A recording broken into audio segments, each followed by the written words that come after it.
सभी प्यारे बच्चों को मेरा नमस्कार। बेटा, आज की हमारी जो वर्कशीट है, हमारा जो कार्यपत्रक है वो है 61। तिथि है हमारी 27/11/2020।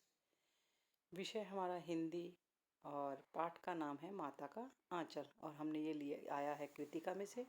हमारी दो पुस्तकें हैं, पहली क्षितिज और दूसरी कृतिका, भाग 2। तो माता का आंचल से ही आप सब बच्चे समझ गए होंगे कि यहाँ पर माँ की बात हो रही है, यानी माँ की गोद की बात हो रही है, माँ के आंचल की बात हो रही है, जिसमें कि बच्चा अपने आप को बहुत ही सेफ समझता है। बच्चे को लगता है कि मैं माँ की गोद में जब बच्चा जाता है तो वो अपने आप को बहुत सेफ समझता है और किसी से डरता नहीं है। तो चलिए आज का पाठ हम शुरू करते हैं। बच्चों, अब तक हमने जाना कि माता का आंचल पाठ जो है वो उसका लेखक हैं शिवपूजन सहाय। उनका एक उपन्यास है जिसका नाम है देहाती दुनिया, ये उसी में से ही लिया गया है। यह एक आंचलिक मैंने गांव के ऊपर, ग्राम के ऊपर, गांव के लोगों के ऊपर आधारित है। इस पाठ में जो ग्राम के लोग हैं उनके चरित्रों का एक बहुत सुंदर चित्र प्रस्तुत किया गया है। आप जब पढ़ेंगे, इसको सुनेंगे, जानेंगे तो आपको लगेगा कि बिल्कुल हमारे सामने हो रहा है। इसमें बच्चों के खेल, कौतूहल, मतलब उनके मन में जिज्ञासाएं, और माँ की ममता के बारे में, पिता के प्यार के बारे में या दुलार के बारे में, और यहाँ पर लोकगीत भी बताए गए हैं। तो आदि का जो इसमें जो वर्णन है बहुत ही सुंदर ढंग से प्रस्तुत किया गया है। ऐसे लगता है कि वो जीवित हमारे सामने है। इस पाठ में जो बच्चे हैं उनके उनके अंदर जो भाव आते हैं, बचपन में आते हैं, वो किस तरह से उसको लोगों को अभिव्यक्त करते हैं, बताते हैं, तो उसके बारे में भी इसमें बताया गया है। और समाज का जो पारिवारिक परिवेश है उसका भी यहाँ पर ऐसे लगता है जैसे कि वो सारे जीवित हों। अब इसमें कुछ पाठ का अध्ययन करते हैं। हम शुरू करते हैं। जहाँ लड़कों का संग तहाँ बाजे मृदंग, जहाँ बुड्ढों का संग तहाँ खर्चे का तंग। तो अब हम पाठ को शुरू करने जा रहे हैं। इसमें जो भोला नाम का बच्चा है वो उससे शुरू हो रहा है। कहता है, हमारे पिता तड़के उठकर निवट नहाकर पूजा करने बैठ जाते थे। हम बचपन से ही उनके अंग लग गए थे, यानी कि उसके साथ, पापा के साथ रहते थे।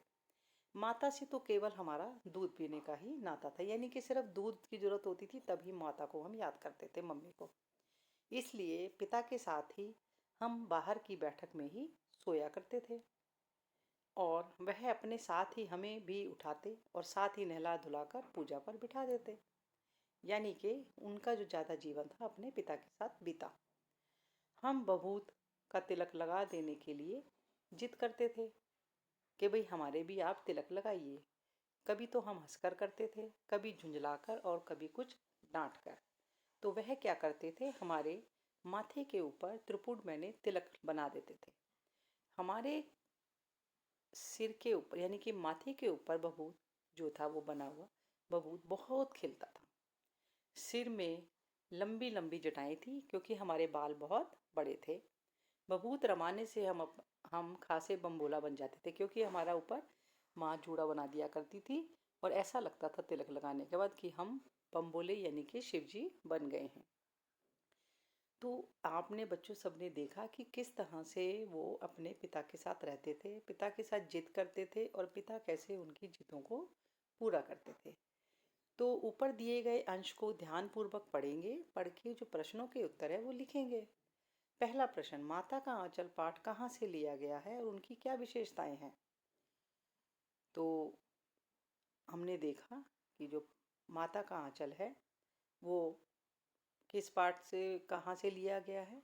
आपको पता है उपन्यास में से लिया है। उसकी क्या क्या विशेषताएं वो लिखेंगे। इस पाठ में किन किन बातों का सजीव और रोचक चित्रण किया गया वो बताएंगे। आपको ऐसा लगा हो कि ये आपके सामने सब कुछ हो रहा है।